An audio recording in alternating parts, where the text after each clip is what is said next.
Okay, so hello ಎಲ್ಲರಿಗೂ. Again welcome back to my channel. This is Pradeep of Maths Teacher.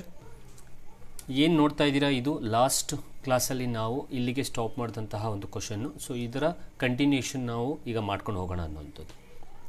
So ಅದರಲ್ಲಿ ಮೊದಲನೇ question a square plus 9 into X square plus 13x plus 6a ಬಹುಪದೋಕ್ತಿಯ ಒಂದು ಶೂನ್ಯತೆಯು ಮತ್ತೊಂದರ ಋತ್ಕ್ರಮವಾದರೆ ಏನ ಬೆಲೆಯು.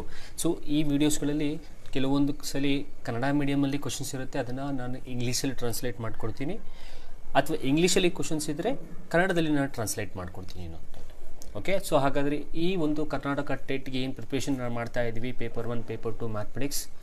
So ಅದರಲ್ಲಿ ನಾವು Kannada medium ಮತ್ತು English medium ಇಬ್ಬರುಗಳಿಗೋಸ್ಕರನೂ ಅಥವಾ ಇಬ್ಬರು ಏನು ನಾವು ಮೀಡಿಯಮ್ಸ್ಗಳಿದ್ದೀರಾ ಅವಿಬ್ಬರೂ ಕೂಡ ಈ ವಿಡಿಯೋಸ್ಗಳನ್ನ ನೋಡಿ ಕಲ್ತ್ಕೋಬಹುದು ಅನ್ನೋಂಥದ್ದು. ಓಕೆ, ಸೊ ಈಗ ಇದು ಕ್ವಶನ್ಸು, ಇದು ಬಹುಪದೋಕ್ತಿಯ ಮೇಲೆ. ಸೊ ಇದನ್ನು ನಾವು ಇಂಗ್ಲೀಷ್ನಲ್ಲಿ ಹೇಳೋದಾದರೆ ಆ್ಯಸ್ ಯೂಶುವಲ್ ಒಂದು ಪಾಲಿನೋಮಿಯಲ್ ಕೊಟ್ಟಿದ್ದಾರೆ ಅವರು. ಸೊ ಪಾಲಿನೋಮಿಯಲ್ ಯಾವುದು ಅಂತಂದರೆ a square plus 9, okay, a square plus 9 into X square plus 13x plus 6a. ಈ ಪಾಲಿನೋಮಿಯಲ್ದು ಝೀರೋಸು, ಒನ್ ಆಫ್ ದ ಝೀರೋಸು, ಅರ್ಥ ಮಾಡ್ಕೊಳ್ಳಿ, ಈ ಕೊಟ್ಟಿರೋ ಪಾಲಿನೋಮಿಯಲ್ದು ಒನ್ ಆಫ್ ದ ಝೀರೋಸು ಇನ್ನೊಂದರ ಅಥವಾ ಅದರ್, ಇನ್ನೊಂದು ಯಾವುದು ಝೀರೋಸ್ ಇರುತ್ತೆ, 2 ಝೀರೋಸ್ ಇರುತ್ತಲ್ಲ, ಅದರಲ್ಲಿ ಒಂದು ಝೀರೋ ಯಾವ ಥರ ಇರುತ್ತೆ ಅಂತಂದರೆ ಅದರ್ ಝೀರೋಸ್ದು ರೆಸಿಪ್ರೋಕಲ್ ಆಗಿರುತ್ತೆ.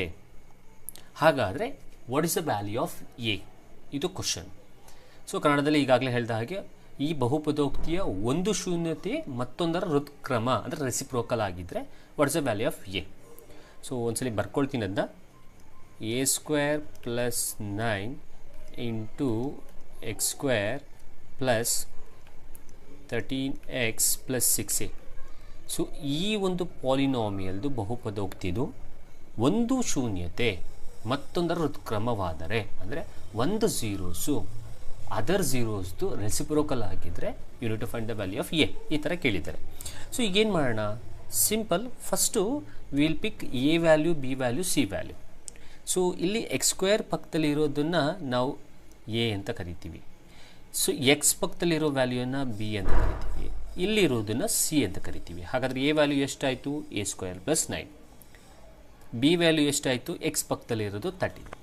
ಸಿ ವ್ಯಾಲ್ಯೂ ಏನಾಯಿತು, 6a. ಈಗ ಇದರಲ್ಲಿ 2 ಝೀರೋಸ್ ಇದೆ ಅಂತ ಹೇಳಿದರೆ we don't know that zeros. ನಾವೇನು ಮಾಡೋಣ, ಒಂದನ್ನು ಆಲ್ಫಾ ಅಂತ ಕರೆಯೋಣ, ಇನ್ನೊಂದನ್ನು ಬೀಟಾ ಅಂತ ಕರೆಯೋಣ. ಆದರೆ ಈಗ ನಿಮ್ಗೆ ಗೊತ್ತಿಲ್ಲದೆ ಇರೋಂಥ ಝೀರೋಸನ್ನು ಕೊಟ್ಟಾಗ ಆಲ್ಫಾ ಬೀಟಾ ಅಂತ ತಗೊಳ್ಳಿ. ಬಟ್ ಇಲ್ಲಿ ಒಂದು ಕಂಡೀಷನ್ ಕೊಟ್ಟಿದ್ದಾನೆ. ಏನು ಕಂಡೀಷನ್ ಅಂದರೆ ಒಂದು ಶೂನ್ಯತೆಯು ಮತ್ತೊಂದರ ಋತ್ಕ್ರಮವಾದರೆ, ಅಂದರೆ ಒಂದು ಝೀರೋಸು ಅದರ್ ಝೀರೋಸ್ದು ರೆಸಿಪ್ರೋಕಲು. ಹಾಗಾದರೆ ನಾವೇನು ಮಾಡೋಣ ಅಂದರೆ ಮೊದಲನೇ ಝೀರೋಸನ್ನು, ಸೊ ಫಸ್ಟ್ ಝೀರೋಸನ್ನು ಆಲ್ಫಾ ಅಂತ ತಗೊಂಡ್ರೆ ಎರಡನೇ ಝೀರೋಸನ್ನು 1/α ಅಂತ ತಗೊಳ್ಳೋಣ. ಯಾಕೆಂದರೆ ಅವರೇ ಹೇಳಿದ್ದಾರೆ ಮತ್ತೊಂದರ ಋತ್ಕ್ರಮ, ಅದರದ್ದು ರೆಸಿಪ್ರೋಕಲ್ಲು. ಹಾಗಾದರೆ ಈ ಪಾಲಿನೋಮಿಯಲ್ದು 2 ಝೀರೋಸ್ ಯಾವ್ದ್ಯಾವ್ದು ಆಗಿದೆ ಅಂತ ನಾವು ತಗೊಳ್ಳೋದಾದರೆ ಒಂದು ಆಲ್ಫಾ, ಇನ್ನೊಂದು 1/α. ಕ್ಲಿಯರಾ? ಈಗ we need to find the value of A ಅಲ್ವಾ. ಸೊ ಈಗೇನು ಮಾಡಿ, ನಿಮಗೆ ಗೊತ್ತಿದೆ ಒಂದು formula, product of the roots ಅಥವಾ ಪ್ರಾಡಕ್ಟ್ ಆಫ್ ದ ಝೀರೋಸ್. ಈ ಪಾಲಿನೋಮಿಯಲ್ ಚಾಪ್ಟ್ರಲ್ಲಿ ಪ್ರಾಡಕ್ಟ್ ಆಫ್ ದ ಝೀರೋಸ್ನ ಫೈಂಡ್ ಔಟ್ ಮಾಡೋದಕ್ಕೆ ನಮಗೊಂದು ಫಾರ್ಮುಲಾ ಇದೆ. ಅಂದರೆ ಈ ಒಂದು ಝೀರೋಸ್ ಶೂನ್ಯತೆಯನ್ನು, ಅಂದರೆ ಪ್ರಾಡಕ್ಟ್ ಅಂತಂದರೆ ನೀವು ಮಲ್ಟಿಪಲ್ ಮಾಡಿದಾಗ ಆ ಶೂನ್ಯತೆಯನ್ನು ಮಾಡಿದಾಗ ಒಂದು ಫಾರ್ಮುಲಾ ಇದೆ. ಅದು ಏನು ಫಾರ್ಮುಲಾ? ಈ ರೀತಿ ಇದೆ, alpha into beta equals c/a. So ಇದನ್ನೇ ನಾನು ಇಲ್ಲಿ ಅಪ್ಲೈ ಮಾಡ್ತೀನಿ. ಆದರೆ ಇಲ್ಲಿ ಇದು ಒಂದು ಝೀರೋಸು ಆಲ್ಫಾ, ಎರಡನೇದು ಝೀರೋಸು ಬೀಟಾ ಅಲ್ವಾ. ಬಟ್ ಇಲ್ಲಿ ನಮಗೆ 2 ಝೀರೋಸ್ ಯಾವುದು, ಒಂದು ಆಲ್ಫಾ, ಒಂದು 1/α ಅಲ್ವಾ. So alpha into 1/α equal c/a ಅಂತ ಬರ್ಕೊಳ್ತೀನಿ. ಸಿಂಪಲಾಗಿ ಹೇಳಿದ್ದು. So A value, b value, c value ತೊಗೊಂಡೆ. 2 ಝೀರೋಸ್ ಯಾವುದು ಅಂತಂದರೆ ಒಂದು ಆಲ್ಫಾ, ಒಂದು 1/α. ಈಗ ಪ್ರಾಡಕ್ಟ್ ಆಫ್ ದ ಝೀರೋಸ್ ಶೂನ್ಯತೆದು ಮಲ್ಟಿಪಲ್ ಮಾಡಿದಾಗ ಇರುವಂಥ ಫಾರ್ಮುಲಾವನ್ನು ತೊಗೋತಾ ಇದ್ದೀನಿ. ಅದು ಯಾವುದು formula? Alpha into beta equal c/a. ಇದು ಫಾರ್ಮುಲಾ ಅಲ್ವಾ. ಸೊ ಈಗ ಈ ಬೀಟಾ ಜಾಗದಲ್ಲಿ 1/α ಹಾಕೊಳ್ತೀನಿ, ಯಾಕಂದರೆ ಕಂಡೀಷನ್ ಪ್ರಕಾರ ಬರ್ಕೊಂಡಿರೋದ್ರಿಂದ. ಹಾಗಾದರೆ product of the zeros equals alpha into 1/α equals C/A. ಕ್ಲಿಯರಾ? ಫಾರ್ಮುಲಾ ಏನಿದೆ ಅದನ್ನು ಅಪ್ಲೈ ಮಾಡಿ. ಈಗ ಇಲ್ಲಿ ಆಲ್ಫಾ ಕ್ಯಾನ್ಸಲ್ ಆಗುತ್ತಾ? ಹಾಗಾದ್ರೆ ಉಳಿದಿರೋದು 1 ಈಕ್ವಲ್ಸ್ C/A. ಹಾಗಾದರೆ 1 ಈಕ್ವಲ್ಸ್ ಇಲ್ಲಿ C/A ವ್ಯಾಲ್ಯೂ ಇದೆ ಅಲ್ವಾ, ಅಲ್ಲಿ ಆ C/A ವ್ಯಾಲ್ಯೂನ ಅಪ್ಲೈ ಮಾಡೋಣ. So C value 6A divided by A value A² plus 9 ಆಯಿತು. ನಾವು ಈಗ nothing is there means 1 cross multiple ಮಾಡಿ.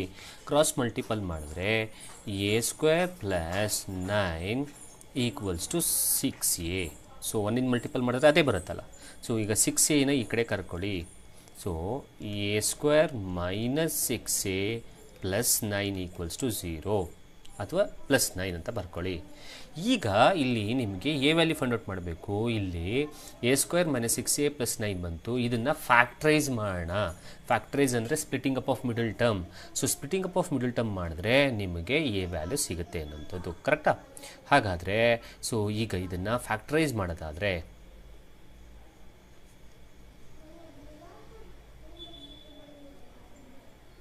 ಓಕೆ ಬರ್ಕೊಳ್ತೀನಿ ಅದನ್ನು. A² minus 6A plus 9. So multiple ಮಾಡಿದ್ರೆ 9 ಬರಬೇಕು, ಆ್ಯಡ್ ಮಾಡಿದ್ರೆ ಸಬ್ಟ್ರ್ಯಾಕ್ಟ್ ಮಾಡಿದ್ರೆ 6 ಬರಬೇಕು ಅಲ್ವಾ? ಫ್ಯಾಕ್ಟ್ರೈಸೇಷನ್ ಮೆಥಡ್ ಗೊತ್ತು ಅಂತ ಅಂದ್ಕೊಳ್ತೀನಿ. A² ಮೈನಸ್ ಅಥವಾ splitting up of middle term A² minus 3A minus 3A plus 9. ನೋಡಿ 3 3s 9 ಬಂತಾ? 3Aಗೆ 3A ಆ್ಯಡ್ ಮಾಡಿದ್ರೆ 6A ಬಂತಾ? ನಾನು this is called as splitting up of middle term. Okay, 3 3s 9, 3A is 6A. ಹಾಗಾದರೆ ಇಲ್ಲಿ common ತೆಗೀರಿ. ಇದರಲ್ಲಿ ಕಾಮನ್ ತೆಗೆದ್ರೆ ಎ ಕಾಮನ್ ತೆಗಿಬೋದು, ಉಳಿದಿರೋದು A ಮೈನಸ್ 3. ಇಲ್ಲಿ 3 ಕಾಮನ್ ತೆಗೆದ್ರೆ ಇಲ್ಲೂ ಉಳಿದಿರೋದು A ಮೈನಸ್ 3. ಹಾಗಾದರೆ A ಮೈನಸ್ 3 ಒಂದು, A ಮೈನಸ್ 3 ಇನ್ನೊಂದು. ಹಾಗಾದರೆ ಎ ವ್ಯಾಲ್ಯೂ ಎಷ್ಟು? ಮೈನಸ್ 3ನ ಆಚೆ ಕಳಿಸಿದ್ರೆ ಪ್ಲಸ್ 3 ಆಗುತ್ತೆ. ಹಾಗಾದರೆ A value 3 first option is right. First ಆಪ್ಷನ್ಗೆ ನೀವು ಟಿಕ್ ಮಾಡಬೇಕು. ಓಕೆ, ಸೊ ಸಿಂಪಲ್ ಆಗಿದೆ. ಸೊ ಪಾಲಿನೋಮಿಯಲ್ದು ಸೊ ಕೊಟ್ಟಿರೋದನ್ನು A B C ವ್ಯಾಲ್ಯೂ ತೊಗೊಂಡೆ, ಆಮೇಲೆ ಝೀರೋಸ್ ತೊಗೊಂಡೆ, ಒಂದು ಆಲ್ಫಾ ಒಂದು 1/α, ಯಾಕೆಂದರೆ ಅವ್ರ ಕಂಡೀಷನ್ ಕೊಟ್ಟಿದ್ದಾರೆ. 2 ಝೀರೋಸ್ ಅಂದರೆ ಆಲ್ಫಾ ಆ್ಯಂಡ್ ಬೀಟಾ. ಬಟ್ ಇಲ್ಲಿ ಕಂಡೀಷನ್ ಕೊಟ್ಟಿರೋದು ಒಂದು ಆಲ್ಫಾ, ಇನ್ನೊಂದು ಅದರ ರೆಸಿಪ್ರೋಕಲ್ಲು ಋತ್ಕ್ರಮ. ಹಾಗಾದರೆ ಒಂದು ಆಲ್ಫಾ, ಒಂದು 1/α ಅಂದರೆ 1/α. ಸೊ ಈಗ product of the zeros formula ತೊಗೊಂಡೆ. ಸೊ ಪ್ರಾಡಕ್ಟ್ ಆಫ್ ದ ಝೀರೋಸ್ಗೆ formula alpha into beta equal C/A. So ಇಲ್ಲಿ ಬೀಟಾ ಜಾಗದಲ್ಲಿ ನಾನು 1/α ಹಾಕೊಳ್ತೀನಿ ಕಂಡೀಷನ್ ಪ್ರಕಾರ. So alpha into 1/α is equals to C/A ಆಯಿತು. ಸೊ ಆಲ್ಫಾ ಗೆಟ್ ಕ್ಯಾನ್ಸಲ್ ಆಯಿತು, ಈಕ್ವಲ್ C/A. C/A ವ್ಯಾಲ್ಯೂನ ಅಲ್ಲಿ ಪಾಲಿನಾಮಿಯಲ್ ಇರೋದೆಲ್ಲ ಹಾಕಿ ಸಿಂಪ್ಲಿಫೈ ಮಾಡಿ ಫ್ಯಾಕ್ಟ್ರೈಸೇಷನ್ ಮೆಥಡ್ ಮಾಡಿ ನಾನು ಎ ವ್ಯಾಲ್ಯೂ ತೊಗೊಂಡೆ. ಸೊ ಐ ಹೋಪ್ ಅರ್ಥ ಆಗಿದೆ ಅಂತ ಅಂದ್ಕೊಳ್ತೀನಿ. Moving out to next question. Okay, so ಇದು ಟ್ರಿಗ್ನೋಮೆಟ್ರಿ ಕ್ವಶನ್. ಲಾಸ್ಟ್ ಕ್ಲಾಸಲ್ಲಿ ನಾನು ನಿಮ್ಗೆ ಕೊಟ್ಟಿದ್ದೆ ಈ ಕ್ವಶನ್ಸ್ನ ನೀವು ಮಾಡಿ ಅಂತ. ಸೊ ಅದೇ ಕ್ವಶನ್ನ ಈಗ ಸಾಲ್ವ್ ಮಾಡೋಣ. ಸೊ 2 tan 60, ಐ ರೈಟ್ ಒಂದು ಟೈಮ್ ಒಂದು ಸಲ ಕ್ವಶನ್ ಬರ್ಕೊಳ್ತೀನಿ. 2 tan 60 degree divided by 1 plus tan square 60. So ಇದರ ವ್ಯಾಲ್ಯೂ ಫೈಂಡ್ ಔಟ್ ಮಾಡಬೇಕು. ಸೊ 2 ಇಂಟು ನಾವು tan ಸ್ಕ್ವೇರ್ 60 ವ್ಯಾಲ್ಯೂ ಫಸ್ಟ್ ಬರ್ಕೊಳ್ಳೋಣ. Okay, so tan square 60 value √3 divided by 1 plus ಇಲ್ಲಿ tan square 60 ಇದೆ. ಸೊ ಹಾಗಾದರೆ √3 whole square. So tan 60 value √3, 1 plus √3 whole square ಆಯ್ತು. ಇಲ್ಲಿ ನಾವು ಸ್ಕ್ವೇರ್ಗೆ ಸ್ಕ್ವೇರ್ ರೂಟ್ಗೆ ಕ್ಯಾನ್ಸಲ್ಲ, ಇನ್ನು ಉಳಿದಿರೋದೇನು? ಸೊ ಇದನ್ನು ಸಿಂಪ್ಲಿಫೈ ಮಾಡಿ ಬರ್ಕೊಂಡ್ರೆ 2√3 ಆಯಿತಾ, ಡಿವೈಡೆಡ್ ಬೈ 1 ಪ್ಲಸ್ ಸ್ಕ್ವೇರ್ಗೆ ಸ್ಕ್ವೇರ್ ರೂಟ್ ಗೆಟ್ ಕ್ಯಾನ್ಸಲ್ ಆದರೆ ಇನ್ನು ಉಳಿದಿರೋದು 3. ಹಾಗಾದರೆ 2√3/4 ಆಯಿತು. 2 1s 2 2s. ಹಾಗಾದರೆ ಉಳಿದಿರೋದು √3/2 ಉಳಿತು. ಸೊ ನಮಗೆ √3/2 ವ್ಯಾಲ್ಯೂ ಏನೋ ಬಂತು, ಬಟ್ ನಮಗೆ ಆಪ್ಷನ್ಸಲ್ಲಿ ನೋಡಿದ್ರೆ √3/2 ಇಲ್ಲ. ಹಾಗಾದರೆ ಇಲ್ಲಿ ನೀವು ಅಬ್ಸರ್ವ್ ಮಾಡಬೇಕಾಗಿರೋದು ಏನು ಅಂದರೆ, ಕೊಟ್ಟಿರೋ ಆಪ್ಷನ್ಸಲ್ಲಿ sin 30ಗೆ √3/2 ಬರುತ್ತೋ, sin 60ಗೆ √3/2 ಬರುತ್ತೋ, cos 60ಗೆ √3/2 ಬರುತ್ತೋ, ಅಥವಾ tan 60ಗೆ √3/2 ಬರುತ್ತೋ ಚೆಕ್ ಮಾಡಬೇಕು. ಹಾಗಾದರೆ ಆ ಟ್ರಿಗ್ನೋಮೆಟ್ರಿಕ್ ಟೇಬಲಲ್ಲಿ √3/2 ಕೊಟ್ಟಿರೋ ಆಪ್ಷನ್ಸಲ್ಲಿ ಯಾವುದಲ್ಲಿ ಬರುತ್ತೆ ಅಂತಂದರೆ ನಿಮಗೆ ಬರೋದು sin 60ಯಲ್ಲಿ. ಸೊ sin 60 ಬರುತ್ತೆ. ಹಾಗಾದರೆ second option is right. So second ಆಪ್ಷನ್ನ ಟಿಕ್ ಮಾಡಬೇಕು. So sin 60 is the answer. Okay, next question. So ದತ್ತಚಿತ್ರದಲ್ಲಿ ಓ ವೃತ್ತ ಕೇಂದ್ರವಾಗಿದೆ, ಪಿ ಯ ನಿರ್ದೇಶಾಂಕಗಳಲ್ಲಿ ಎಕ್ಸ್ನ ಬೆಲೆಯು. ಸೊ ಇದು ಕೋಆರ್ಡಿನೇಟ್ ಜಿಯೋಮೆಟ್ರಿ. ಇದು ನೋಡೋಣ, ಯಾರಿಗಾದ್ರೂ ಗೊತ್ತಿದೆಯಾ ಮಾಡೋದಕ್ಕೆ? ಓಕೆ, ಸೊ ಇಂಗ್ಲೀಷಲ್ಲಿ ನಾವು ಟ್ರಾನ್ಸ್ಲೇಟ್ ಮಾಡಿ ಹೇಳೋದಾದರೆ ನೋಡಿ, ಸೊ ಏನು ಫಿಗರ್ ಕೊಟ್ಟಿದ್ದಾರೆ, ಫಿಗರಲ್ಲಿ O is a centre of a circle, P ಮತ್ತು ಕ್ಯೂದು ಕೋಆರ್ಡಿನೇಟ್ಸ್ ಕೊಟ್ಟಿದ್ದಾರೆ, ಓದು ಕೋಆರ್ಡಿನೇಟ್ಸ್ ಕೂಡ ಕೊಟ್ಟಿದ್ದಾರೆ. ಅದರಲ್ಲಿ ನೀವು ಫೈಂಡ್ ಔಟ್ ಮಾಡಬೇಕಾಗಿರೋದು ಪಿ ಕೋಆರ್ಡಿನೇಟ್ಸಲ್ಲಿ ಎಕ್ಸ್ ವ್ಯಾಲ್ಯೂನ ಫೈಂಡ್ ಔಟ್ ಮಾಡಬೇಕು.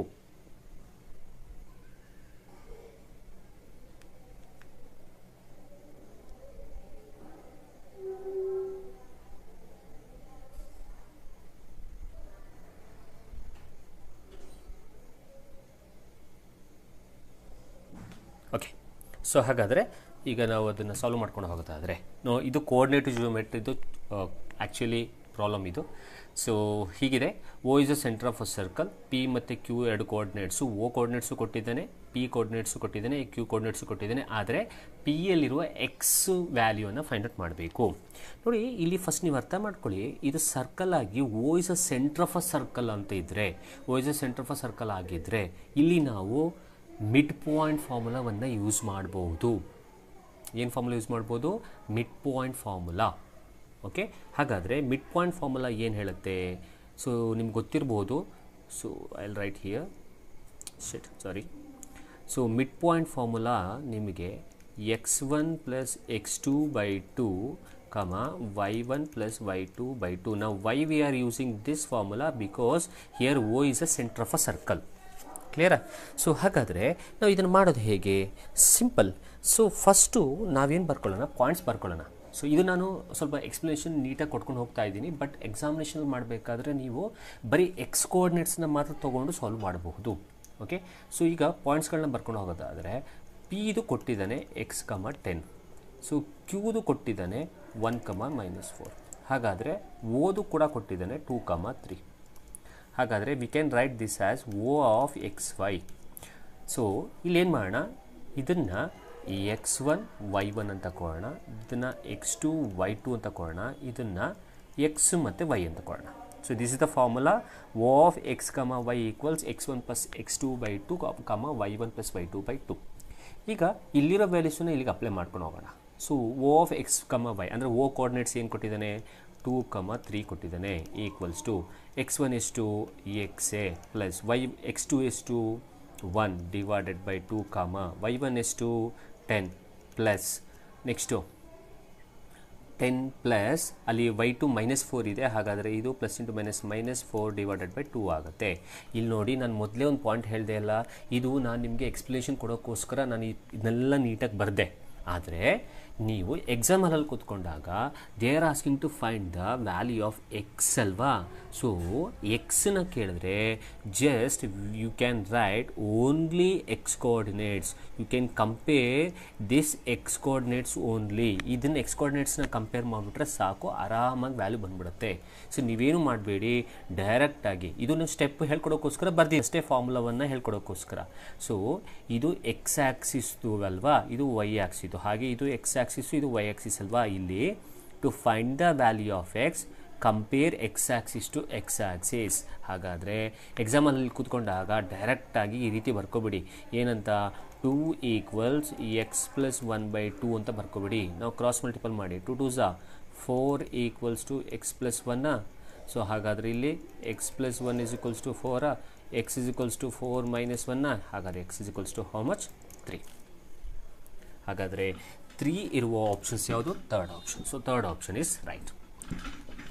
ಸಿ ಈಸಿ ಇದೆ ಕ್ವಶನ್ನು, ನಾನು ನಿಮಗೆ ಎಕ್ಸ್ಪ್ಲನೇಷನ್ ಕೊಡಬೇಕಾದ್ರೆ ಫಾರ್ಮುಲಾವನ್ನು ಹಾಕಿದಷ್ಟೇ, ಇನ್ನೇನೂ ಇಲ್ಲ. ಸೊ ಎಕ್ಸ್ ಆ್ಯಕ್ಸಿಸ್ನ ಕಂಪೇರ್ ಮಾಡಿದ್ರೆ ಇಲ್ಲಿ ಗೆಟ್ ದ ಆನ್ಸರ್. ಇದೇ ಥರ ಕ್ವಶನ್ನ ನಾವು ಉಲ್ಟಾ ಮಾಡಿ ವೈ ಆ್ಯಕ್ಸಿಸಲ್ಲಿರೋ ಒಂದು ಪಾಯಿಂಟ್ನಾಗ ಫೈಂಡ್ ಔಟ್ ಮಾಡಿ ಅಂತ ಅಂದ್ಬಿಟ್ಟು ಕೊಟ್ಟಿದ್ದಿದ್ರೆ ನೀವು ಬರೀ ವೈ ಆ್ಯಕ್ಸಿಸ್ನ ಕಂಪೇರ್ ಮಾಡಿಕೊಂಡು ಅವೆರಡನ್ನ ಬರ್ಕೊಂಡು ಸಾಲ್ವ್ ಮಾಡ್ಕೊಂಡು ಹೋಗ್ಬೋದು, ಡೈರೆಕ್ಟಾಗಿ ಆನ್ಸರ್ ಬರುತ್ತೆ ಅನ್ನೋಂಥದ್ದು.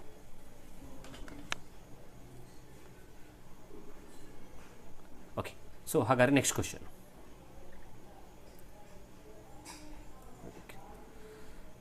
ಇದಾಯ್ತಲ್ವಾ? ಓಕೆ, ಇದು ಸೊ ಇದು ಅಷ್ಟೇ ಕೋಆರ್ಡಿನೇಟಿವ್ ಜಿಯೋಮೆಟ್ರಿದು. ಇದು ಕೋಆರ್ಡಿನೇಟಿವ್ ಜಿಯೋಮೆಟ್ರಿ ಕ್ವಶನು. ಇಲ್ಲಿ ಏನು ಕೊಟ್ಟಿದ್ದಾನೆ ಅಂದರೆ 2,5. ಓಕೆ, ಇದನ್ನು ಇಂಗ್ಲೀಷಲ್ಲಿ ಹೇಳಿದೆ ಅಂತ ಅಂದ್ಕೊಳ್ತೀನಿ. ಎಸ್, ನಾವು 2,5 ಮತ್ತು x,-7 ಕೋಆರ್ಡಿನೇಟ್ಸ್ ಕೊಟ್ಟಿದ್ದಾನೆ. ಬಿಂದುಗಳ ನಡುವಿನ ಇವೆರಡ್ರದ್ದು ನಡುವಿನ ದೂರ ಕೊಟ್ಟಿದ್ದಾನೆ. ಅಂದರೆ ಇವೆರಡು ಕೋಆರ್ಡಿನೇಟ್ಸ್ದು ಡಿಸ್ಟೆನ್ಸ್ ಕೊಟ್ಟಿದ್ದಾನೆ. ಡಿಸ್ಟೆನ್ಸು 13. ಹಾಗಾದರೆ you need to find the value of ಎಕ್ಸ್ದು ವ್ಯಾಲ್ಯೂ ಫೈಂಡ್ ಔಟ್ ಮಾಡಬೇಕು. ಅದು ಕೂಡ ಎಕ್ಸ್ದು ಪಾಸಿಟಿವ್ ವ್ಯಾಲ್ಯೂ ಫೈಂಡ್ ಔಟ್ ಮಾಡಬೇಕು. ಇದು ಇಂಗ್ಲೀಷಲ್ಲಿ ಅರ್ಥ ಮಾಡ್ಕೊಳ್ಳಿ. ಸೊ ಎರಡು ಕೋಆರ್ಡಿನೇಟ್ಸ್ ಕೊಟ್ಟಿದ್ದಾನೆ. I will call this as P coordinate, I will call this as Q coordinates. ಈ ಪಿ ಕ್ಯೂ ಕೋಆರ್ಡಿನೇಟ್ಸ್ದು ಡಿಸ್ಟೆನ್ಸ್ ಕೊಟ್ಟಿದ್ದಾನೆ 13. ಇದರಲ್ಲಿ ನಾವು ಎಕ್ಸ್ ವ್ಯಾಲ್ಯೂನ ಫೈಂಡ್ ಔಟ್ ಮಾಡಬೇಕು. ಅದು ಪಾಸಿಟಿವ್ ವ್ಯಾಲ್ಯೂನ ಫೈಂಡ್ ಔಟ್ ಮಾಡಬೇಕು. ಇದು ಇಂಗ್ಲೀಷಲ್ಲಿ. ಕನ್ನಡದಲ್ಲಾದರೆ 2,5 x,-7 ಬಿಂದುಗಳ ನಡುವಿನ ದೂರ 13 ಆದರೆ ಎಕ್ಸ್ನ ಧನಾತ್ಮಕ ಬೆಲೆಯನ್ನು ಫೈಂಡ್ ಔಟ್ ಮಾಡಬೇಕು. ಇಲ್ಲೂ ಅಷ್ಟೇ ತಲೆ ಕೆಡ್ಸ್ಕೊಳ್ಳೋಕೆ ಹೋಗ್ಬಿಟ್ಟು ಡೈರೆಕ್ಟಾಗಿ ಇದು x1 y1, ಇದು x2 y2, ಇದು ಡಿಸ್ಟೆನ್ಸು 13 ಕೊಟ್ಟಿದ್ದಾರೆ. ಹಾಗಾದರೆ we need to use distance formula. Distance formula ಏನು ಹೇಳುತ್ತೆ? x2 - x1 whole square plus y2 - y1 whole square. Okay, so ಇದು ಫಾರ್ಮುಲಾ. ಈಗ ಇಲ್ಲಿ ಫಾರ್ಮುಲಾ ಇದೆ, ಇಲ್ಲಿ ಡೇಟಾ ಇದೆ. ಈ ಡೇಟಾ ಜಾಗದಲ್ಲಿ ಆಯಾ ಡೇಟಾವನ್ನು ಅಪ್ಲೈ ಮಾಡಿ ಸಿಂಪ್ಲಿಫೈ ಮಾಡಿ ಇಲ್ಲಿ get the answer. That's it. So distance ಕೊಟ್ಟಿದ್ದಾರೆ ಎಷ್ಟಪ್ಪ?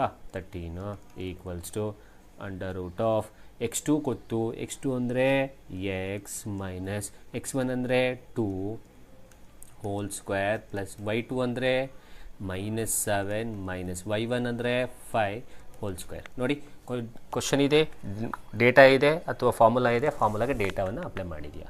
ಸೊ 13 = x - 2 ಅಂದರೆ a - b whole square formula ಇದೆ. So a - b whole square ಅಂದರೆ a² plus b² minus 2ab. 2 × 4, 4 × x is 4x plus 7 - 5, sorry 7 5ನ add ಮಾಡಬೇಕು. So add ಮಾಡಿದ್ರೆ it is -12 whole square. So 13 = okay, so ಇದನ್ನು x² ಹಾಗೇ ಬರ್ಕೊಳ್ಳಿ, +4 ಹಾಗೇ ಇರಲಿ, -4 ಹಾಗೇ ಇರಲಿ, ಪ್ಲಸ್ -12 ಹೋಲ್ ಸ್ಕ್ವೇರ್ ಅಂತಂದರೆ 144 ಆಯಿತು. ಈಗ ಇಲ್ಲಿ ಸ್ಕ್ವೇರ್ ರೂಟ್ ಕ್ಯಾನ್ಸಲ್ ಆಗಬೇಕು ಅಂದರೆ ನಾವು ಸ್ಕ್ವೇರ್ ಆನ್ ಬೋತ್ ಸೈಡ್ ತೊಗೊಳ್ಳೋಣ. ಹಾಗಾದರೆ ಸ್ಕ್ವೇರ್ ಆನ್ ಬೋತ್ ಸೈಡ್ ತೊಗೊಂಡ್ರೆ ಇಲ್ಲೊಂದು ಸ್ಕ್ವೇರ್ ಅಪ್ಲೈ ಮಾಡ್ಕೋಬೇಕು, ಇಲ್ಲೊಂದು ಸ್ಕ್ವೇರ್ ಅಪ್ಲೈ ಮಾಡಬೇಕು. ಹಾಗಾದರೆ ಉಳಿದಿರೋದು ಸೊ 13² ಅಂದರೆ 169 ಆಯಿತಾ?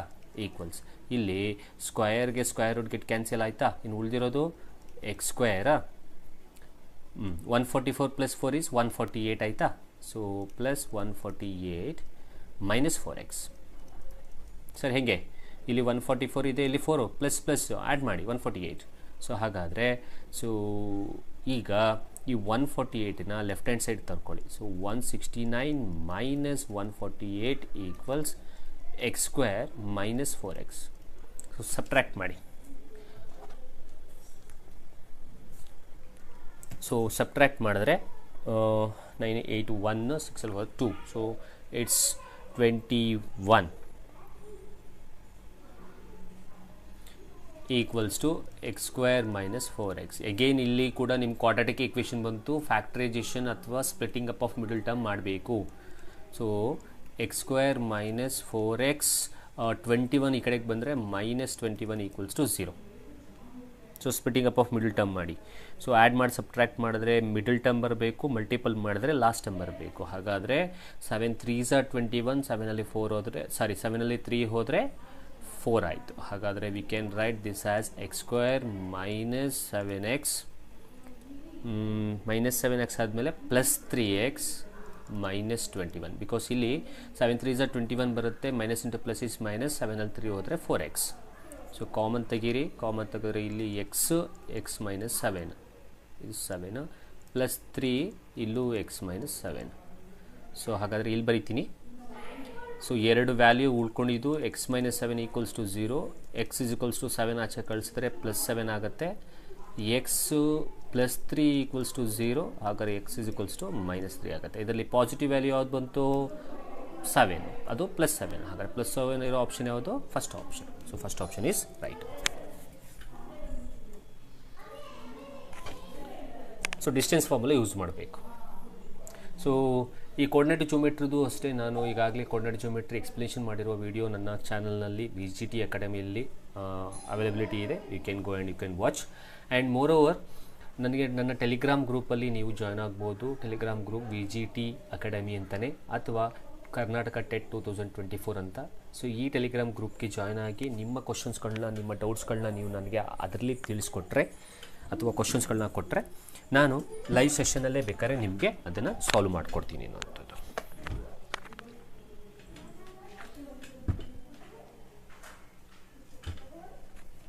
Okay, next question. 10 ಕೋಟಿಗೆ ಸಮನಾದುದು. ಸೊ ಇಂಗ್ಲೀಷಲ್ಲಿ ಹೇಳಬೇಕು ಅಂತಂದರೆ 10 crore is equals to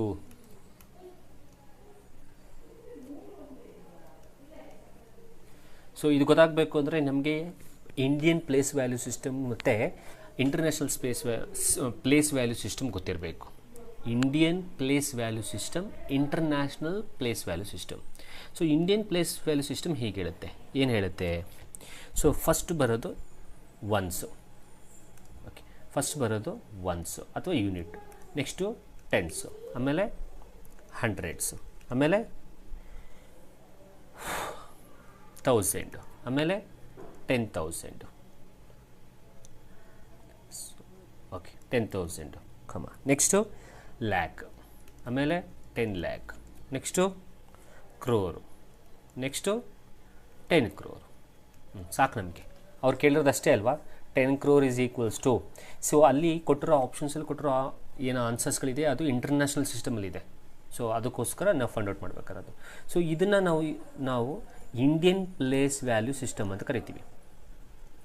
okay, ಹಾಗಾದರೆ ನಾವು ಇಂಟರ್ನ್ಯಾಷನಲ್ ಪ್ಲೇಸ್ ವ್ಯಾಲ್ಯೂ ಸಿಸ್ಟಮ್ನ ನೋಡೋದಾದರೆ ಇಂಟರ್ನ್ಯಾಷನಲ್ ಪ್ಲೇಸ್ ವ್ಯಾಲ್ಯೂ ಸಿಸ್ಟಮಲ್ಲಿ ಸ್ವಲ್ಪ ಬದಲಾವಣೆಗಳಿದೆ. ನೋಡ್ಕೊಳ್ಳಿ ಏನೇನು ಅಂತ. ಸೊ ಒನ್ಸ್ ಪ್ಲೇಸಲ್ಲಿ ಒನ್ಸೇ ಇರುತ್ತೆ, ಇಂಡಿಯನ್ ಪ್ಲೇಸ್ ವ್ಯಾಲ್ಯೂಲೂ ಹಾಗೆ ಇರುತ್ತೆ, ಟೆನ್ಸಲ್ಲಿ ಟೆನ್ಸೇ ಇರುತ್ತೆ, ಇದು 100 ಇರುತ್ತೆ, ಸೊ ಇದು 1000 ಇರುತ್ತೆ, ಇದು 10,000 ಇರುತ್ತೆ. ಇಲ್ಲಿ ಲ್ಯಾಕ್ ಬದಲಾಗಿ ನಮಗೆ ಇಲ್ಲಿ 100,000 ಅಂತ ಬರುತ್ತೆ. ಓಕೆ, ನೆಕ್ಸ್ಟು 10 lakh ಬದಲಾಗಿ ಇಲ್ಲಿ ಮಿಲಿಯನ್ ಬರುತ್ತೆ, 1 million ಬರುತ್ತೆ. ನೆಕ್ಸ್ಟು ಇದು 10 million ಬರುತ್ತೆ. ನೆಕ್ಸ್ಟ್ ಬರೋದು ಇದು 100 million ಬರುತ್ತೆ. ಇದು international place value system.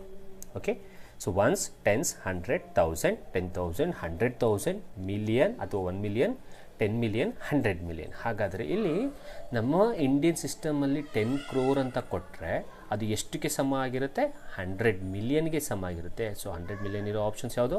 Third option. So third option is right. ಅಕಸ್ಮಾತ್ ಇದೇ ಕ್ವಶನ್ ಈ ರೀತಿಯೂ ಕೇಳ್ಬೋದಲ್ಲ, ಏನು 10 lakh is equals to. So 10 lakh ಯಾವುದಕ್ಕೆ ಈಕ್ವಲ್ ಇದೆ? ನೀವೇ ನೋಡಿ, 10 lakh is equals to 1 million. So 1 millionಗೆ ಆನ್ಸರ್ ಅಥವಾ 1 million ಇಸ್ ದ ಆನ್ಸರ್ ಅನ್ನೋಂಥದ್ದು. ಈಸಿ ಕ್ವಶನ್ ಇದು, ಯಾವುದೋ ಒಂದು ವರ್ಷದಲ್ಲಿ ಕೊಟ್ಟಿರೋಂಥ ಒಂದು question. Next question. So I will write the question. 2 into cube root of, okay, cube root of 2 into cube root of 16 into square root of 16 ನ value, ಇದರ ಬೆಲೆ, the value of this. So ಇದರ ವ್ಯಾಲ್ಯೂನ ಹೆಂಗೆ find out ಮಾಡೋದು ನೋಡಿ. 2 cube root of 16 ಹಾಗೆ ಇಟ್ಕೊಳ್ತೀನಿ.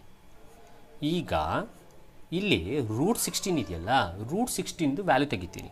Root 16ದು ಸ್ಕ್ವೇರ್ ರೂಟ್ ಏನು? 4. ಹಾಗಾದರೆ we can write instead of root 16 we can write 4 here. ಯಾಕೆಂದರೆ ರೂಟ್ 16ದು ಸ್ಕ್ವೇರ್ ರೂಟ್ ತೆಗೆದ್ರೆ ಆನ್ಸರು 4 ಬರುತ್ತೆ. ಓಕೆ, ಸೊ ಹಾಗಾದರೆ 2 cube root of ನಾವು 16 4s ಮಲ್ಟಿಪಲ್ ಮಾಡಿ 16 4s 64 ಬರುತ್ತೆ. ನಾ if you had remembered, cube root of 64 value ಬಂದು 4 4s 16, 16 4s 64. ಹಾಗಾದರೆ 4 cube ಅಥವಾ 4. ಹಾಗಾದರೆ 4 cube ಅಂದರೆ 64. ಹಾಗಾದರೆ ಕ್ಯೂಬ್ ರೂಟ್ ಆಫ್ 64 ವ್ಯಾಲ್ಯೂ ಎಷ್ಟು? 4 ಆಗುತ್ತೆ. 2 cube root of 2 ಅಲ್ಲೇ ಇಟ್ಕೊಳ್ತೀನಾ. ನಾವು ಇಷ್ಟ್ರದ್ದು ವ್ಯಾಲ್ಯೂ ಎಷ್ಟು ಬಂತು ನಮಗೆ ನೋಡಿ, ಇಷ್ಟ್ರದ್ದು ವ್ಯಾಲ್ಯೂ ಎಷ್ಟು ಬಂತು? ಇಂಟು 4 ಬಂತು. Okay multiple this. ಸೊ ಹಾಗಾದರೆ ಇಲ್ಲಿ ಬರಿತೀನಿ 2 ಕ್ಯೂಬ್ ರೂಟ್ ಆಫ್ 4 2s 8. ಇಲ್ಲಿ ನೋಡಿ ಇಲ್ಲೂ ಕೂಡ ಕ್ಯೂಬ್ ರೂಟ್ ಆಫ್ 8 ಬಂತು. So cube root of 8 value 2 ಅಂದರೆ 2 ಕ್ಯೂಬ್ ಅಂದರೆ ಎಷ್ಟು 8. ಓಕೆ ಹಾಗಾದರೆ ಕ್ಯೂಬ್ ರೂಟ್ ಆಫ್ 8 ಜಾಗದಲ್ಲಿ ನಾವು ಏನು ಹಾಕೋಬೋದು 2 ಹಾಕೋಬೋದು. ಹಾಗಾದರೆ ಉಳಿದಿರೋದು 2 ಇದೆ into cube root of 8 value ಎಷ್ಟು 2, ಅದನ್ನು ಮಲ್ಟಿಪಲ್ ಮಾಡಿ. ಸೊ ದಿ 4 2 2s ಎಷ್ಟು 4. ಹಾಗಾದರೆ first option is right. So 4 is a answer. So root 16 value ತೆಗೆದೆ 4, ಅದನ್ನು 16ಗೆ ಮಲ್ಟಿಪಲ್ ಮಾಡಿದೆ 64 ಬಂತು. ಕ್ಯೂಬ್ ರೂಟ್ ಆಫ್ 64 ವ್ಯಾಲ್ಯೂ ತೆಗೆದೆ, ಕ್ಯೂಬ್ ರೂಟ್ ಆಫ್ 64 ವ್ಯಾಲ್ಯೂ 4, ಆ 4ಅನ್ನು 2ಗೆ ಮಲ್ಟಿಪಲ್ ಮಾಡಿದೆ 2 4s 8 ಆಯಿತು. ಕ್ಯೂಬ್ ರೂಟ್ ಆಫ್ 8 ವ್ಯಾಲ್ಯೂನ ತೆಗೆದೆ, ಅದರ ವ್ಯಾಲ್ಯೂ 2, ಲಾಸ್ಟ್ಗೆ ಅದನ್ನು 2 2s ಮಲ್ಟಿಪಲ್ ಮಾಡಿದೆ 4 ಆಯಿತು. ಐ ಹೋಪ್ ಅರ್ಥ ಆಗಿದೆ ಅಂತ ಅಂದ್ಕೊಳ್ತೀನಿ. ಸೊ ನೆಕ್ಸ್ಟ್ ಕ್ವಶನ್ಗೆ ಹೋಗೋಣ. ಸೊ ಈ ಫಿಗರಲ್ಲಿ ಅಥವಾ ಕೊಟ್ಟಿರೋ ಚಿತ್ರದಲ್ಲಿ ಎಕ್ಸ್ನ ಬೆಲೆ. So find the value of x in the given figure. ನಾವು ಅಬ್ಸರ್ವ್ ಮಾಡಿ ಇಲ್ಲಿ ಒಂದು ಪಾಯಿಂಟ್ ಅರ್ಥ ಮಾಡ್ಕೋಬೇಕು. ಎ ಬಿ ಸಿ ಇಲ್ಲಿ we need to find the value of x ಅಂತಂದರೆ first observe this triangle A B C. ಈ ಎ ಬಿ ಸಿ ಟ್ರಯಾಂಗಲಲ್ಲಿ ಇಷ್ಟು ಕೊಟ್ಟಿದ್ದಾನೆ, ಇಷ್ಟು 40 ಡಿಗ್ರಿ ಅಂತ ಕೊಟ್ಟಿದ್ದಾನೆ. ಜೊತೆಗೆ ಇನ್ನೊಂದು ಮಾರ್ಕ್ ಮಾಡಿದ್ದಾನೆ ನೋಡಿ, ಅವನು ಇಲ್ಲೊಂದು ಪಾಯಿಂಟ್ನ ಮಾರ್ಕ್ ಮಾಡಿದ್ದಾನೆ ನೋಡಿ ಹೀಗೆ. ಸೊ ಇದರ ಅರ್ಥ ಏನು ಅಂದರೆ ಇದರಲ್ಲಿ A B side B C ಸೈಡ್ಗೆ ಈಕ್ವಲ್ಲು ಅಂತ ಅರ್ಥ ಆಗ್ತಿದೆಯಾ. ಎ ಬಿ ಸೈಡ್ ಯಾವುದಕ್ಕೆ equal B C side. A B side B C ಸೈಡ್ಗೆ ಈಕ್ವಲ್ ಆಗಿದೆ ಅಂದರೆ ನಾವು ಇದನ್ನು ಐಸೋಸ್ಲಸ್ ಟ್ರಯಾಂಗಲ್ ಅಂತ ಹೇಳ್ಬೋದಾ, ಅಥವಾ ನಾವು ಕನ್ನಡದಲ್ಲಿ ಏನದು ಸಮದ್ವಿಬಾಹು ತ್ರಿಭುಜ ಅಂತ ಹೇಳ್ಬೋದಾ. ಓಕೆ ಹಾಗಾದರೆ ಐಸೋಸ್ಲಸ್ ಟ್ರಯಾಂಗಲ್ದು ಒಂದು ಪ್ರಾಪರ್ಟಿ ಏನು ಅಂದರೆ ಸಮದ್ವಿಬಾಹು ತ್ರಿಭುಜದ್ದು ಈ ಸೈಡ್ ಈಕ್ವಲ್ ಇದ್ದರೆ ಸೈಡಿಂದ ಆಗಿರುವ ಆ್ಯಂಗಲ್ಗಳು ಈಕ್ವಲ್ ಇರುತ್ತೆ. ಇದು ಒಂದು ಪ್ರಾಪರ್ಟಿ, ಇದನ್ನು ಲಾಸ್ಟ್ ಕ್ಲಾಸಲ್ಲಿ ಹೇಳ್ಕೊಟ್ಟಿದ್ದೀನಿ. So A B A C equal ಇದ್ದರೆ ಆ ಸೈಡಿಂದ ಆ ಬಾಹುವಿಂದ ಆದಂತಹ ಆ್ಯಂಗಲ್ ಕೋನಗಳು ಏನಾಗಿರುತ್ತೆ ಈಕ್ವಲ್ ಆಗಿರುತ್ತೆ. ಹಾಗಾದರೆ ಈ ಪ್ರಾಪರ್ಟಿನ ಇಟ್ಕೊಂಡು ನಾವು can we able to say, ಅಥವಾ ನಾವು ಹೀಗೆ ಹೇಳ್ಬೋದಾ, ಸೊ ಎ ಬಿ ಬಿ ಸಿಗೆ ಈಕ್ವಲ್ ಇರೋದ್ರಿಂದ ಆ್ಯಂಗಲ್ ಸಿ 40 ಇದ್ದರೆ ಆ್ಯಂಗಲ್ ಏನು ಎಷ್ಟಿರಲೇಬೇಕು, ಆ್ಯಂಗಲ್ ಏನು ಕೂಡ 40 ಡಿಗ್ರಿ ಇರುತ್ತೆ. ಬಿಕಾಸ್ ಈಗ ತಾನೇ ಹೇಳಿದೆ ಐಸೋಸ್ಲೆಸ್ ಪ್ರಾಪರ್ಟಿ ಸೈಡ್ಸ್ ಈಕ್ವಲ್ ಇದ್ದರೆ ಅದರ ಸೈಡ್ಸಿಗೆ ಅಟ್ಯಾಚ್ ಆಗಿರುವ ಅಥವಾ ಸೈಡ್ಸ್ಗೆ ಹೊಂದಿರುವ ಆ್ಯಂಗಲ್ಗಳು ಕೂಡ ಈಕ್ವಲ್ಲು. ಹಾಗಾದರೆ ಇಲ್ಲಿ 40 ಬರುತ್ತಾ, ಇಲ್ಲಿ 40 ಬಂತು. ಹಾಗಾದರೆ ಆ್ಯಂಗಲ್ ಎ 40, ಆ್ಯಂಗಲ್ ಸಿ 40 ಆಯಿತು. ಇಲ್ಲಿ ಬರಿತೀನಿ ನೋಡಿ, angle A plus angle C ಇದು 40 ಪ್ಲಸ್ ಇದು 40 ಆಯಿತು. ಈಗ ನಮಗೆ ಆ್ಯಂಗಲ್ ಬಿ ಬೇಕು. ಓಕೆ, ಸೊ ಆ್ಯಂಗಲ್ ಬಿ ಬೇಕು ಅಂದರೆ we can use the sum of the interior angles in a triangle is equals to 180ನ. So angle B is equals to 180. ಇಲ್ಲಿ ಈ ಮೂರು ಆ್ಯಂಗಲ್ನ ಆ್ಯಡ್ ಮಾಡಿದ್ರೆ 180 ಬರಬೇಕು. ಹಾಗಾದರೆ ಇದು 40 ಇದೆ, ಇದು 40 ಇದೆ, ಸೊ 80 ಆಯಿತು. Plus angle B is equals to 180 ಆಯಿತು. ನಮಗೆ ಆ್ಯಂಗಲ್ ಬಿ ಬೇಕು ಅಂದರೆ ಸೊ ಈ 180ಇಂದ 80ನ ಸಬ್ಟ್ರ್ಯಾಕ್ಟ್ ಮಾಡಿದ್ರೆ ನಮಗೆ ಆ್ಯಂಗಲ್ ಬಿ ಸಿಗುತ್ತಾ. ಆ್ಯಂಗಲ್ ಬಿ ಎಷ್ಟಾಯಿತು ಆಗ, ಆ್ಯಂಗಲ್ ಬಿ 100 ಡಿಗ್ರಿ ಆಯಿತು. ಹಾಗಾದರೆ ಇಲ್ಲಿ ಇಷ್ಟು ಗೊತ್ತಾಯಿತು ನಮಗೆ, ಅಷ್ಟು ಆ್ಯಂಗಲ್ ಬಿ ಎಷ್ಟಾಗಿದೆ 100 ಡಿಗ್ರಿ ಆಯಿತು. ಬಟ್ ಅವರು ಅದನ್ನೆಲ್ಲ ಕೇಳಿರೋದು, ಅವ್ರಿಗೆ ಕೇಳಿರೋದೇನು, unit to find the value of x. So x find out ಮಾಡಬೇಕು ಅಂದರೆ ಒಂದು ಅಬ್ಸರ್ವ್ ಮಾಡಿ, ಇದು ಲೈನು, ಇದು ಡಿ, ಇಲ್ಲಿ ಒಂದು ರೇ ಹೋಗಿದೆ ಈ ತರಹ. ಸೊ ಇದರಲ್ಲಿ ಇಲ್ಲಿ ಎಕ್ಸ್ನ ಫೈಂಡ್ ಔಟ್ ಮಾಡಬೇಕು. ಇಲ್ಲಿಂದ ಇಲ್ಲಿಗಿರೋ ಆ್ಯಂಗಲ್ ಬಂತು ನಮಗೆ, ಅದೇ ಬಿ, ಇದು ಸಿ.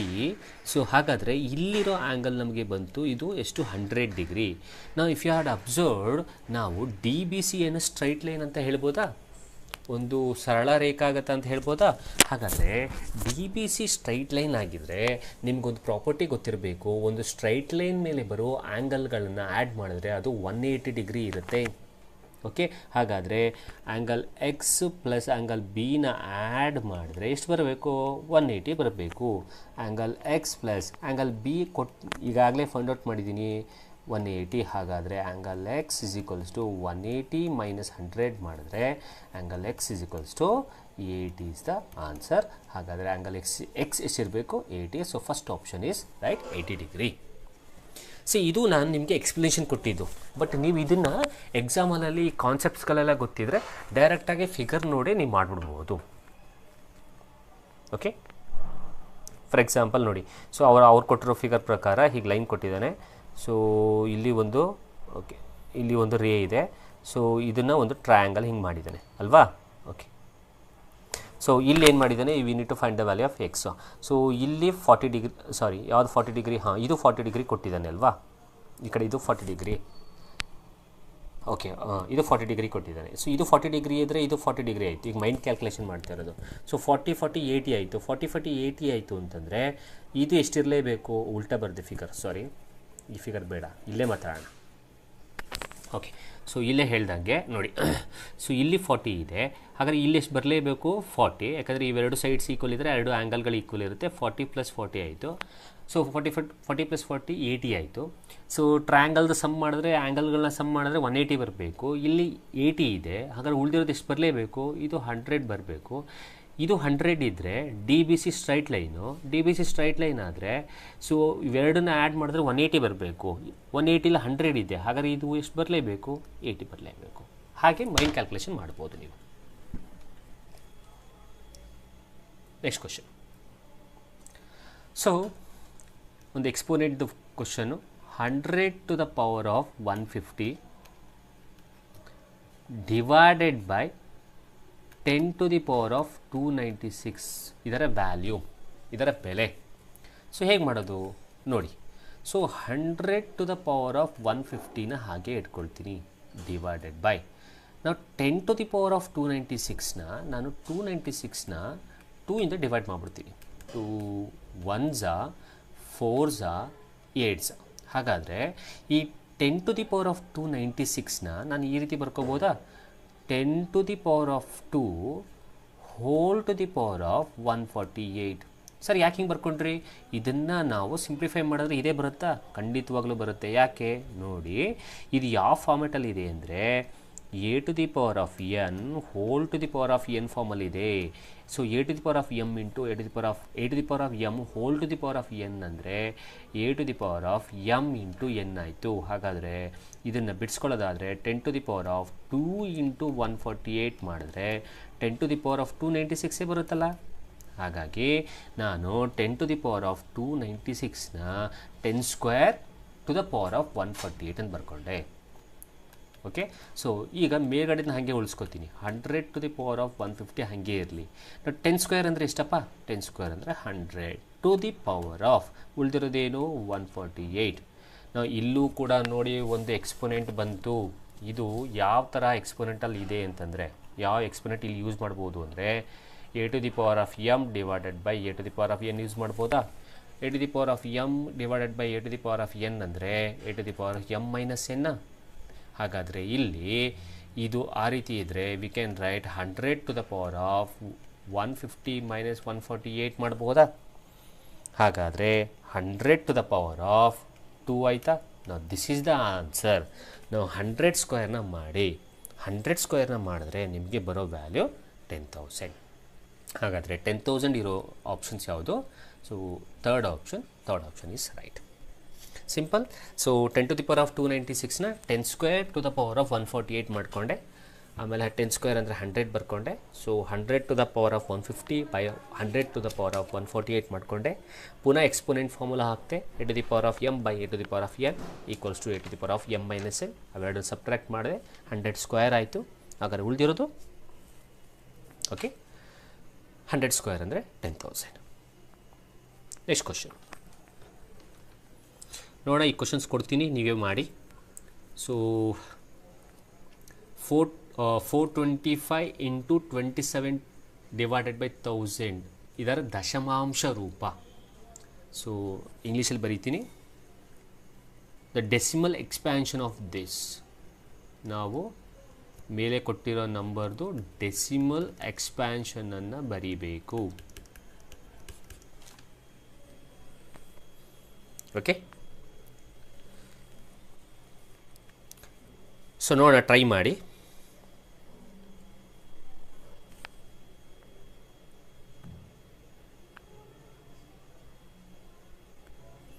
ಓಕೆ, ನೆಕ್ಸ್ಟ್ ಕ್ವಶನ್ಗೆ ಹೋಗೋದಾದ್ರೆ, ಬಿಕಾಸ್ ಅದು ಈಸಿ ಇದೆ, ಹಾಗಾಗಿ ನಾನು ನಿಮಗೆ ಹೇಳಿದಂಥದ್ದು. ಓಕೆ, ಸೊ ಇದು ಮಾಡೋಣ. ಟ್ರಿಗ್ನೋಮೆಟ್ರಿದು ನಾನು ಚಾಪ್ಟರ್ ಮಾಡಿರೋಂಥ ಚಾಪ್ಟ್ರು ಎಕ್ಸ್ಪ್ಲೇಷನ್ ಕೊಟ್ಟಿರೋ ವಿಡಿಯೋನೂ ಕೂಡ ಇದೆ. ಸೊ ಅದನ್ನು ತೊಗೊಂಡು ಮಾಡೋಣ. ಆ ಒಂದು ಚಾಪ್ಟರ್ ಬಂದಾಗ ನಾವು ತೊಗೊಂಡು ಮಾಡೋಣ. ಇದು ಈಸಿ ಇದೆ, ಸ್ವಲ್ಪ ಸ್ಟೆಪ್ ಬೈ ಸ್ಟೆಪ್ ಮಾಡಬೇಕು. Sine A cos C plus cos A sine C, ಅದರಲ್ಲಿ ಒಂದು ನಿಮಗೆ ಈಸಿಯಾಗಿ ಸೈನ್ದು ರೇಷಿಯೋ ಏನು, ಕಾಸ್ದು ರೇಷಿಯೋ ಏನು, ಮತ್ತು ಟ್ಯಾನ್ದು ರೇಷಿಯೋನ ಹೇಗೆ ನೆನಪಲ್ಲಿ ಇಟ್ಕೋಬೇಕು ಅಂತ ಒಂದು ವರ್ಡ್ಸಲ್ಲಿ, ಒಂದೇ ಒಂದು ವರ್ಡಲ್ಲಿ ನೆನಪಲ್ಲಿ ಹೇಗೆ ಇಟ್ಕೊಳ್ಳೋದು ಅನ್ನೋದನ್ನ ಹೇಳಿದ್ದೀನಿ ನಾನು. ಸೊ ಅದನ್ನು ಎಕ್ಸ್ಪ್ಲೇಷನ್ ಮಾಡೋಂಥ ಟೈಮಲ್ಲಿ ಈ ಕ್ವಶನನ್ನು ತೊಗೊಂಡು ಎಕ್ಸ್ಪ್ಲೇಷನ್ ಕೊಡ್ತೀನಿ ನಾನು. It's easy. ಒಂದು ವರ್ಡ್ ಇದೆ, ಹೊಸ ಚೋಟ ಅಂತ ಒಂದು ವರ್ಡ್ ಇದೆ. ಸೊ ಹಾಗಾಗಿ ಅದು ಈಸಿ ಇದೆ, ಮಾಡೋಣ. ಸೊ ಇನ್ನೊಂದು ಕ್ವಶನ್ನು ಇಲ್ಲಿ, 6 ಮಕ್ಕಳ ಸರಾಸರಿ ವಯಸ್ಸು 5 ವರ್ಷ 5 ತಿಂಗಳಾದರೆ ಅದರ ವಯಸ್ಸಿನ ಮೊತ್ತ. ಸೊ ಇಂಗ್ಲೀಷಲ್ಲಿ ನಾವು ಹಿಂಗೆ ಹೇಳ್ಬೋದಾ? ಸೊ 6 ಚಿಲ್ಡ್ರನ್ಸ್ದು ಆವ್ರೇಜ್ ಏಜ್ 5 years 5 months. 6 ಮಕ್ಕಳ ಸರಾಸರಿ ವಯಸ್ಸು 5 ವರ್ಷ 5 ತಿಂಗಳಾದರೆ ಅದರ ವಯಸ್ಸಿನ ಮೊತ್ತ. ಸೊ 6 ಚಿಲ್ಡ್ರನ್ಸ್ದು ಆವ್ರೇಜ್ ಏಜು 5 years 5 months ಆದರೆ, ಸೊ ಆ ಏಜ್ದು ಸಮ್ ಏನು, ಮೊತ್ತ ಏನಾಗತ್ತೆ? ಓಕೆ, ಹಾಗಾದರೆ ಇದನ್ನೇನು ಮಾಡೋದು ಅಂದರೆ ಸಿಂಪಲ್. ಇಲ್ಲಿ ಈ 6ಅನ್ನು ಈ 5.5 ಮಲ್ಟಿಪಲ್ ಮಾಡಿ. 6ಅನ್ನು 5.5 ಮಲ್ಟಿಪಲ್ ಮಾಡಿದ್ರೆ ನಿಮ್ಗೆ 33 ಸಿಗುತ್ತೆ. ಸಿಂಪಲ್. 6 ಚಿಲ್ಡ್ರನ್ಸನ್ನು ಈ 5 years 5 months ಅಂದರೆ 5.5 ಮಲ್ಟಿಪಲ್ ಮಾಡಿದ್ರೆ 33 ಸಿಗುತ್ತೆ. ಇದೇ ಅದರ ಸಮ್ ಆಗುತ್ತೆ. ಹಾಗಾದರೆ 33 ಇರೋ ಆಪ್ಷನ್ನು ಸೆಕೆಂಡ್ ಆಪ್ಷನ್ಗೆ ಟಿಕ್ ಮಾಡಬೇಕು. ನೆಕ್ಸ್ಟ್ ಕ್ವಶನ್ ಇನ್ನೊಂದು, ಈ 60,000 ಗ್ರಾಮ್ ಎಷ್ಟು ಕ್ವಿಂಟಾಲ್ಗೆ ಈಕ್ವಲ್ಲು? ಸೊ ಇಂಗ್ಲೀಷಲ್ಲಿ 60,000 gram is equals to how many quintal? It's also a simplest problem, simple ಆಗಿರೋ problem. So gram, K G, quintal, so ಯಾವ್ದ್ಯಾವುದು ಏನೇನು ಅಂತ ಅನ್ನೋದು ಗೊತ್ತಿದ್ದರೆ ಯು ಕ್ಯಾನ್ ಸಾಲ್ವ್ ಇಟ್. ಇದು ಸಿಂಪಲ್ ಆಗಿರೋ ಕ್ವಶನ್ಸ್ ಆಗಿರೋದ್ರಿಂದ ಸೊ ಇದನ್ನು ಕೂಡ ನಾನು ನಿಮಗೆ ಕೊಡ್ತೀನಿ. ಸೊ ಮಾಡ್ತೀರಾ ಅಂತ ಅಂದ್ಕೊಳ್ತೀನಿ. ಯಾಕಂದರೆ 1000 ಗ್ರಾಮ್ಗೆ 1 kg ಆಗುತ್ತೆ, 10,000 ಗ್ರಾಮ್ಗೆ 10 kg ಆಗುತ್ತೆ. ಸೊ 100 kgಗೆ 1 ಕ್ವಿಂಟಾಲ್ ಆಗುತ್ತೆ, ಹೌದಲ್ವ? ಹಾಗಾದರೆ 100 kgಗೆ ಎಷ್ಟು ಗ್ರಾಮ್ಸ್ ಆಯಿತು ಅದನ್ನು ಕೌಂಟ್ ಮಾಡ್ಕೊಳ್ಳಿ. 60,000 ಗ್ರಾಮ್ ಇದ್ದರೆ ಎಷ್ಟು ಕ್ವಿಂಟಲ್ ಆಯಿತು? ಸಿಂಪಲ್. ಸೊ ಟ್ರೈ ಮಾಡ್ತೀರಾ ಅಂತ ಅಂದ್ಕೊಳ್ತೀನಿ, ನೀವೇ ಮಾಡ್ತೀರಾ ಅಂತ ಅಂದ್ಕೊಳ್ತೀನಿ. ಸೊ ಇದು ಡಿಸ್ಟೆನ್ಸ್ ಅಥವಾ ಕೋಆರ್ಡಿನೇಟ್ ಜಿಯೋಮೆಟ್ರಿ ನಾವು ಈಗ ತಾನೇ ಇಲ್ಲಿ ಮಾಡಿದ್ವಲ್ಲ, ಒಂದು ತೋರಿಸ್ತೀನಿ. ಅದು ಹಾಂ, ಇಲ್ಲಿ ಮಾಡಿದ್ದೀವಲ್ಲ, ಬಿಂದುಗಳ ನಡುವಿನ ದೂರ, the distance between the 2 points is 13. ಇದೇ ಥರ ಕ್ವಶನ್ಸ್ ಅಲ್ಲೊಂದು ಕೊಟ್ಟಿದ್ದೀನಿ. ಸೊ ಇದನ್ನು ಕೂಡ ಟ್ರೈ ಮಾಡಿ ತೋರಿಸ್ತೀನಿ ಕ್ವಶನ್ನ. ಅದೇ ಥರ ಕ್ವಶನ್ ಒಂದು ತೊಗೊಂಡೆ. The distance between the 2 points is 5. ಅಲ್ಲಿ 13 ಇದೆ. The distance between the 2 points is 13 over there. Same to same steps use ಮಾಡಬೇಕು. Distance is equals to x2 minus x1 square root of x2 minus x1 whole square plus y2 minus y1 whole square ಹಾಕಿ, ಹಾಕಿ ಆ value ಹಾಕಿ simplify ಮಾಡಿ, square root ತೆಗ್ದು simplify ಮಾಡಿದ್ರೆ x value ಬರುತ್ತಲ್ಲ. Same to same problem, but values are different. Here also you need to find the value of x, distance formula use ಮಾಡಿಕೊಂಡು, but distance they have given is 5. Okay, so try ಮಾಡಿ. Comment ಬಾಕ್ಸಲ್ಲಿ ನಂಗೆ answer ತಿಳಿಸ್ಬೋದು, ಅಥವಾ ನನ್ನ Telegram ಗ್ರೂಪಲ್ಲಿ answer ತಿಳಿಸ್ಬೋದು. ನನ್ನ Telegram group ಮತ್ತೊಮ್ಮೆ ಹೇಳ್ತೇನೆ, ಟೆಲಿಗ್ರಾಮ್ ಗ್ರೂಪ್ನ ನೇಮ್ VGT ಅಕಾಡೆಮಿ ಅಥವಾ ಕರ್ನಾಟಕ ಟೆಟ್ 2024. ಅದರಲ್ಲಿ ಕ್ವಶನ್ಸ್ ಕೂಡ ಕೊಡ್ಬೋದು. ಯಾವುದೇ ಕ್ವಶನ್ಸ್ ಡೌಟ್ ಇದ್ದರೆ ಆ ಕ್ವಶನ್ಸ್ನ ಲೈವಲ್ಲೇ ನಾನು ಆ ಕ್ವಶನ್ಸ್ನ ತೊಗೊಂಡು ಇಲ್ಲೇ ಸಾಲ್ವ್ ಮಾಡ್ಕೊಡ್ತೀನಿ. ಮತ್ತು ಮತ್ತೊಂದು ಹೇಳೋಕ್ಕೆ ಇಷ್ಟಪಡ್ತೀನಿ. ಸೊ ಯಾವುದೇ ಮ್ಯಾಥ್ಸ್ ಟೀಚರ್ ಅವ್ರದ್ದೇ ಆದ ವೇಲಿ ಹೇಳ್ತಾರೆ. ಪ್ರತಿ ಕ್ಲಾಸಲ್ಲೂ ಇದನ್ನು ಹೇಳ್ಕೊಂಡು ಬರ್ತಾ ಇದ್ದೀನಿ ನಾನು. ಸೊ ಕೆಲವೊಬ್ಬರು ಈಸಿ ಮೆಥಡಲ್ಲೂ ಹೇಳ್ಕೊಡ್ಬೋದು, ಕೆಲವೊಬ್ಬರು ಸ್ಟೆಪ್ ಬೈ ಸ್ಟೆಪ್ ಹೇಳ್ಕೊಡ್ಬೋದು. ನಿಮಗೆ ಈಸಿ ಮೆಥಡ್ ಏನಾದರೂ ನಾನು ಹೇಳ್ಕೊಡುವಂಥ ಪ್ರಾಬ್ಲಮ್ಸ್ಗಳಿಗೆ ಗೊತ್ತಿದ್ರು ಅದನ್ನೇ ಯೂಸ್ ಮಾಡ್ಕೊಂಡಾದರೂ ನೀವು ಸಾಲ್ವ್ ಮಾಡ್ಬೋದು, ನೋ ಪ್ರಾಬ್ಲಮ್. ಸೊ ನಾನು ಪ್ರತಿ ವೀಡಿಯೋದಲ್ಲೂ MCQs ತೊಗೊಳ್ತಾ ಇರೋದರಿಂದ ಅದು ನಿಮಗೆ ರೀಕಾಲ್ ಆಗುತ್ತೆ. ಆ MCQs ತೊಗೊಂಡು ನಿಮ್ಮದೇ ಆದ ಮೆಥಡ್ ನಿಮ್ಗೆ ಗೊತ್ತಿದ್ದರೆ ಅದನ್ನೂ ಮಾಡ್ಕೊಳ್ಳಿ, ಪ್ರಾಕ್ಟೀಸ್ ಆಗುತ್ತೆ. ನಮ್ಮದೇ ಮೆಥಡ್ ಯೂಸ್ ಮಾಡಬೇಕು ಅಂತೇನಿಲ್ಲ, ಆನ್ಸರ್ ಸರಿ ಇದ್ದರೆ ಸಾಕು. ಸೊ ಇಲ್ಲೊಂದು ಇನ್ನೊಂದು ಕ್ವಶನ್ ಇದೆ, the last question. The distance of the point alpha beta from the origin. ಇಲ್ಲಿ ಒಂದು ತಿಳ್ಕೊಳ್ಳಿ, ಡಿಸ್ಟೆನ್ಸ್ ಬಿಟ್ವೀನ್ ದ ಆರಿಜಿನ್ಗೆ ಫಾರ್ಮುಲಾ ಇರೋದು d equals under root of x square plus y square. Now this is the formula to find the distance between the origin.